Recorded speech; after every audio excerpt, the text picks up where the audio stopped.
我擦，摆不下了，是不是该换个房子了？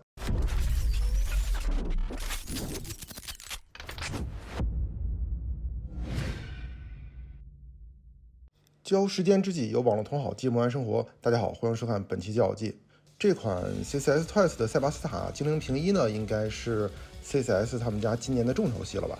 现在第一批货呢，很多地方都已经处于缺货的状态，而我的这个 CCS 超级系的收集者呢，这次也由于一些不知名的原因下手晚了1周，真的就是晚了1周下手，就已经发现很多店面已经没有货了，需要等到下个月的第2批，要不就是高价拿货。最后搜罗来搜罗去，找到一家店，比发售价高了60元，但包邮，我就赶紧下手了，也算是高价吃线了吧。这就是导致这期视频晚了这么长时间才放出来的原因，当然跟个人的懒也是有关系的。塞巴斯塔这部机体呢，我最早接触还是在 Game Boy 上的第2次超级机器人大战，而且还是我的主要力量。想想最终 BOSS 白河愁和彼岸佐尔达克如果没有真盖塔、神高达、塞巴斯塔和 V2 高达，想打通关还确实是有点费劲的。之后的 OG 系列呢，我也确实就没有玩过了，直到最后一次见到塞巴斯塔，则已经是激战 X 里边的了。而这次的 CCS Twice 塞巴斯塔呢，我查了一下，算是 PSP 上《魔装机神2》里边出现的精灵平一形态，并且据说这个形态很少有厂商玩具化，就算是一众机甲 IP 模型大厂万代，也只是做了 HJ 的普通版本的塞巴斯塔，并且推出了橙形色和珍珠色2个版本。而一直致力于激战 OG 和魔装机神系列的兽屋，则是我现在查到唯一推出了精灵平一形态塞巴斯塔的模型厂商，但是现在的价格嘛，还是很感人的。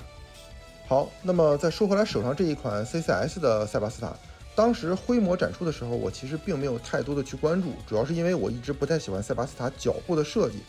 而且猜测呢，最终效果很可能是类似于螺旋王那样的偏卡通一些的质感和配色。直到官图放出，这个脸打的那叫一个脆声，当时就被这一身暗银色的涂装给征服了，什么脚不脚的那都不重要。并且当我的朋友大老金比我先拿到实物的时候，我真的是彻底坐不住了，贵点就贵点，他娘的认了。废话了那么多，我们还是回到刚刚入手开箱时候的状态。现稿加牛皮纸箱的环保外包装呢，已经是他们家的传统了。打开以后呢，依然是他们家传统的超大彩色峰会以及背面足够气势的素描图，并且这次也一样继承了上一座大魔神的放置模式，就是除了不能拆的都给你拆散了，然后让玩家呢对照说明书体验一把模型拼装的乐趣。对于成品玩家来说，这点我个人还是有点接受不了的。细节涂装方面，好像他们家的产品线一直做的都还不错，除了上一台大魔神背包的大龙线以外，继承以往的优势呢，这次各种展开机构的内部的细节涂装也都做的确实比较完美，基本上能看到的地方都做了较为细致的分色处理，并且在质感上也给出了一定的区分。好，大体观感说完了，剩下的呢，我们就是把该装的装上。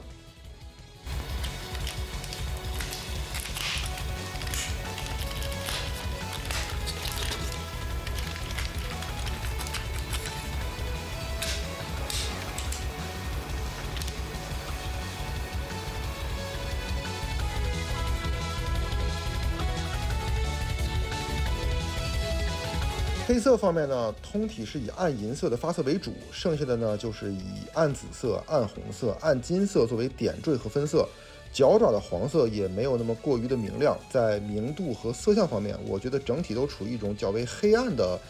配色风格设计，没有那么明快。当然，这也就是这款产品看起来帅气的原因，也是有别于其他厂商配色的一个标志，辨识度很高。我这台模型的外甲漆面呢，总体没有什么中奖，只是在胸口的右侧装甲这里有一点点缩胶，但不仔细看呢是看不出来的。不过身体关节方面我就有一处中奖了，就是左臂的根关节相对比较松，刚开箱就已经这样了，不知道站久了会怎么样呢？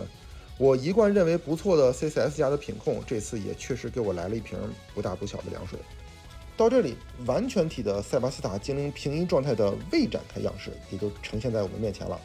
别的不多说，首先看灯组，毕竟呢这次灯组是一大卖点。点亮方式除了头部是按压后脑勺的尖刺以外，其他的基本都是按压开关加磁吸搭载的方式，非常方便。而且这次地台呢，则是抛弃了之前作品的烫金字的样式，转而采用了圆形加法阵灯组的方式给到了我们，只需要3节7号电池，你就可以拥有6芒星法阵一枚了。全部灯组点亮以后呢，在暗光条件下真是帅的一批啊！不愧坊间传说 CCS Twice 是玩具界的灯厂。之前几座被喷得最狠的电老虎呢，在这一座也有一定程度上的修正，而且5分钟左右会自动关灯，看样子也是听取了玩家们的骂声啊。身体的可动方面呢，这一次咱们就不快进也不聊了，原因没别的，一句话，太渣了，不知道从哪里下嘴。主要毕竟是人形机体，大关节可动，几乎每一部机体都大同小异，没什么太多可说的。唯独可以让我开心一下的呢，就是依然是沿袭了上一座大魔神的球关手办的设计，依然好评。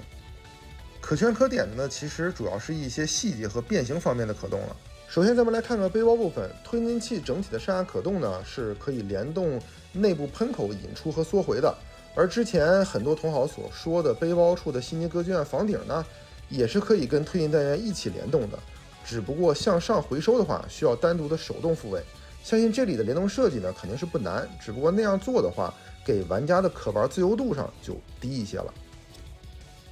背包中间的机尾巴呢可以进行3部分展开，并且内部细节涂装让人 happy 的不行。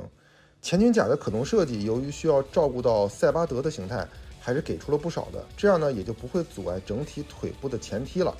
侧裙甲这里呢是给出了一个左右展开的设计，打开和关闭都比较紧，把玩的时候呢不要心急，不然吃不了臭豆腐。我靠，吓我一跳。好吧，只是前半部分没有扣住腰部的球关啊，这个不重要，我们继续。后裙甲跟机头呢是有卡榫固定的，如果不想参照设定的话，后裙甲也是可以单独活动的。接下来呢，就是精灵平一形态的变换需要用到的可动机构了。首先是肩甲，这里的设计可以说是基本上还原了动画设计了。因为一般按照毕设的操作呢，我能想到的可能是插拔变形，但是 CCS 这里呢，则是依照动画把整个内肩甲的分层折叠和一部分水晶都做到了一起。这里呢，我们直接拽出2层内部折叠的肩甲，并且展开水晶透明件。并且上台肩甲旁边的尖刺也展开内部的水晶透明结构，就完成了大部分操作了。剩下的呢，就是把配件中所附带的剩余水晶透明件以磁吸的方式放到对应的地方，肩甲的展开也就完成了。小臂方面呢，则是需要将宇宙新星反应堆的5片结构全部展开，就可以拿下护板了。而这个护板呢，其实仅仅只是被卡在上面，本身没有任何卡榫以及磁吸机构，这里呢是需要注意一下的。而里面呢，就是我们刚才所看到的灯组了，直接按压点亮即可。最后呢，就是小腿甲这里后侧左右展开，把零件取出，放上对应的磁吸水晶透明件也就可以了。下方呢，则是可以上抬一些，露出里边蓝色的透明件。到此为止呢，整个精灵平行形态也就全部完成了，欣赏一下吧。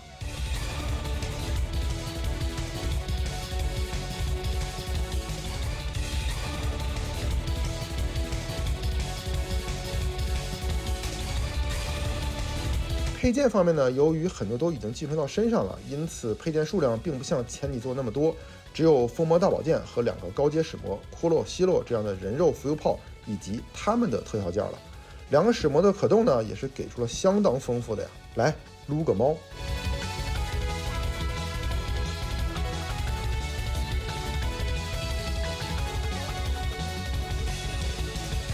2个使魔的特效件装配呢，按照说明书来安装就好。只是这里呢，我们需要注意一点，就是2个喷射特效件的安装是要区分左右的，因为连接装是半装设计，必须对应好缺口的方向才能正确安装。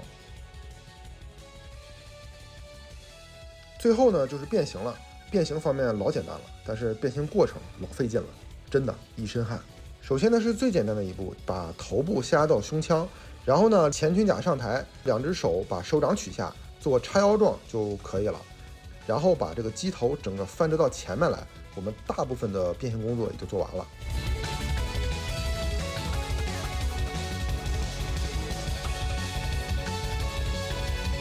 接下来呢，就是最累人的部分，腿部的变形。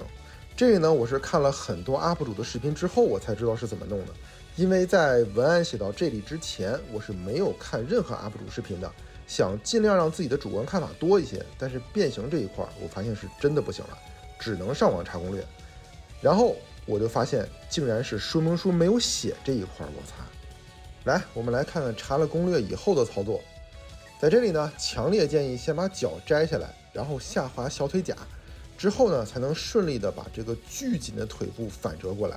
当然，紧是一方面啊，重点是各种扎手，然后装上脚部、合拢爪子，塞巴德形态呢也就搞定了。我发誓，我只变这一次，因为我觉得我没有必要跟自己的手过不去。好，总结了啊，这款 CCS Twice 的塞巴斯塔呢，整体造型和设计方面，我觉得应该是现行市面上所有塞巴斯塔玩具以及模型中最好的一个了。只是这个价格确实不便宜，毕竟呢是授权产品，需要授权费，并且呢还找到了四田圭信老师亲自操刀监修，好像到处都是需要花钱的地方。当然，东西拿到手以后，确实能感觉出跟以往作品的不同。虽然呢是一部冷门机体，不如高达的受众面那么广，但还是推荐给喜欢激战和魔装机神的同好们。好，那么本期的角角机呢，我们就聊到这里。如果同好们觉得我的内容做得还不错呢，麻烦点赞、收藏、加关注，一键三连，给我一个大大的鼓励和继续制作下去的动力。那么感谢收看本期的角角机机体评测，我是评测3D，我们下期再见。